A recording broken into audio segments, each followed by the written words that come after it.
और अभी तो रुको, क्लाइमैक्स अभी बाकी है।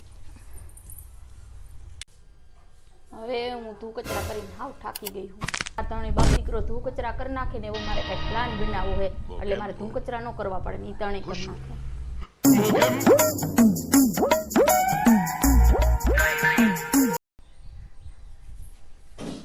એટલે હું તને શું થયું? આ ઘણી વારમાં તને થઈ શું ગયું તને? તો હમણાં તો એકલા તું ધૂમ કચરા કરતી હતી તું, તને એટલી વારમાં થયું શું?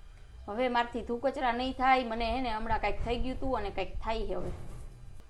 અમને ખબર છે તને શેનો વાંધો છે ને, તને કાંઈ દુખાવો નથી, તને પેટમાં દુખાવો શેનો છે તને કહું તને? તારે આની જરૂર હતી, તારે બીજી શેની કઈ જરૂર નહોતી, સમજી લેજે. હવે તને જો હવે શાંતિ થઈ ગઈ છે તને. હવે આ તો જો મમ્મીને કાંઈ નહોતું થયું. મમ્મી કેવી જો ખુરચી લઈને કેવી બેઠી છે. कौन है? ये ना नाटकबाज છે, નાટકબાજ. कहाँ से आती? નાટકબાજ છે, નાટકબાજ બહુ મોટી નાટક છે. હાલો હવે આપણે ધૂ ચરકરા કરો છે. ચાલો ને.